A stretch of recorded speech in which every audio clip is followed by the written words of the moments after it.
It's officially free agency week. I am Will Scott. You're watching the Lakers Report. A lot of news and rumors to discuss as we are less than 5 days from the start of NBA free agency. Could the Lakers target Derrick Rose? There's been some rumors that maybe the former MVP could be bound for the Western Conference, joining forces with LeBron James and Anthony Davis. Taking a look at the numbers here, and this comes, by the way, these rumors after it was announced that they're not going to pick up Derrick Rose's option. So he will become an unrestricted free agent. Now, the numbers from 19 to 22 were pretty good, right?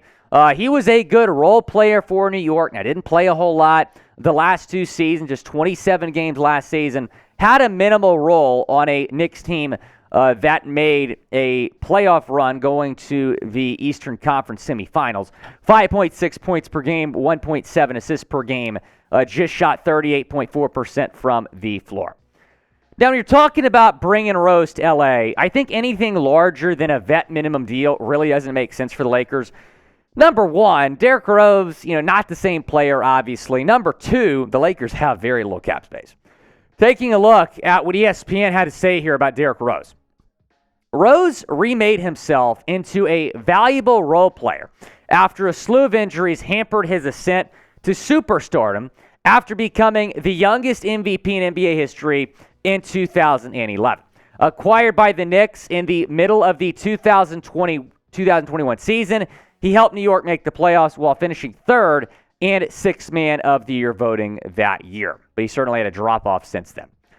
Here are some destinations for Rose, some teams that we have seen linked to the former MVP.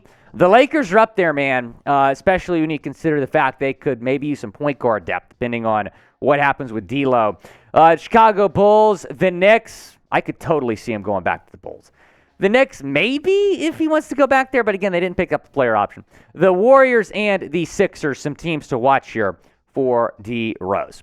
Now, the question that I would have, does D. Rose have anything left in the tank?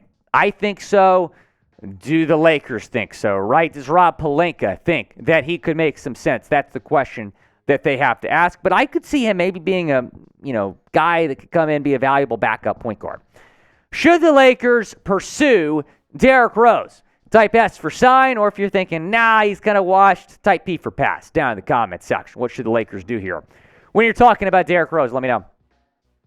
We have these great deals on some draft hats, right? So if you want to put on the same hat that we saw Jalen Hood-Scifino put on draft night, chatsports.com/NBA draft hats.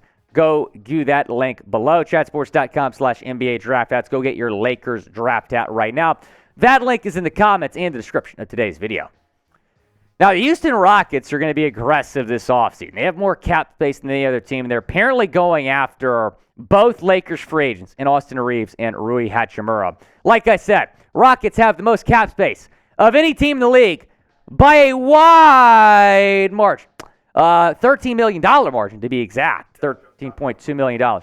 And the Jazz just got John Collins, I'm being told, as we're filming this. So that will change in terms of the Jazz cap space situation. But the Rockets have a lot more cap space than any other team in the league right now. They're expected to be aggressive. And, I was talking to producer Coop about this before the show. The Rockets have a really good young core. I don't think it makes a whole lot of sense for them to be throwing money at a bunch of guys that could maybe, affect the development of some of that young core. But Austin Reaves and Rui both might make sense for Houston. They're restricted free agents, though. So let's say the Rockets make a significant offer to one of those guys. The Lakers could match. And it's been long rumored that if the Rockets do not get Harden back to Houston, they're going to target Austin Reaves, maybe overpay a little bit for the upcoming third-year guard. Taking a look at what Reaves did in the playoffs, he was huge. I mean, the Lakers do not make that run without this guy. 16.9 points per game, 4.6 assists per game, shot 44.3% from three, man, 46.4% from field goal range. Rui was also great. I think it's important you bring both of these guys back. I think both want to come back. 12.2 points per game, 3.6 rebounds per game. Shot over 55% from the floor, 48.7% from three-point range. Mark Stein says that the Lakers' current plan A is to re-sign both Reaves and Hachimura to keep that core intact. improve the roster, but also keep that core intact. It's very important, I think, for the Lakers to bring both of their restricted free agents back. If you're ready for 2023 NBA free agency, type me down in the comment section.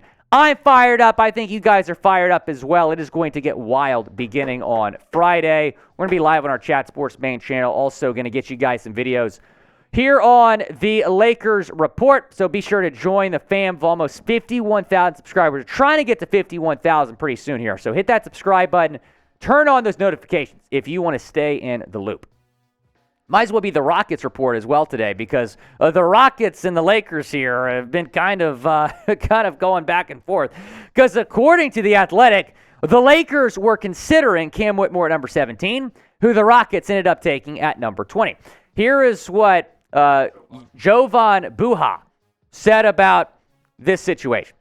Even as Cam Whitmore, who was a projected lottery pick, fled to Houston to pick number 20, no team decided to trade up to steal him. The Lakers considered Whitmore, according to team sources, but determined Hood-Scifino was a sure bet. And I like that pick of Jalen Hood-Scifino. Taking a look at the numbers here for Whitmore Villanova. Now, a producer Coop can confirm this, because throughout the draft process, I was a little bit confused why this guy was getting like top 5, top 6 buzz. But I was stunned that he fell out of the lottery. I mean, this is a really good player. 12.5 points per game, 5.3 rebounds per game, shot over 47% from the floor of Villanova last year. Now, he had questions about his medicals. That's why he fell out of the lottery, which caused him to slide to pick number 20. Now, the Rockets were on the phone with LA trying to trade up to get him. The Rockets were trying to trade up for apparently a solid 30 minutes, but luckily for them, Whitmore, their guy, who they were considering taking at number 4. They ended up going with Amen Thompson. He fell all the way to number 20. So what a draft for Houston. But also what a draft for Rob Pelinka and the Lakers, because you get Jalen Hood-Scifino here, 13.5 points per game. They also got Maxwell Lewis later on. They got 3.7 assists per game for Jalen Hood-Scifino, 41.7% from the floor. Now, pick one. Who would you have rather picked here, Jalen Hood-Scifino or Cam Whitmore? Type JHS or type CW down in the comment section. Kind of my thinking here for the Lakers is they didn't expect Cam Whitmore to be on the board at number 17, so they didn't really do their homework with Whitmore. But Jalen was their guy. And when they were getting offers to trade down, they were like, no, we're going to take Jalen Hood-Scifino. That's where we had him slotted. That's our guy from the jump. That's my thinking there. If you're a real one, we appreciate you. Type a real one down in the comment section below.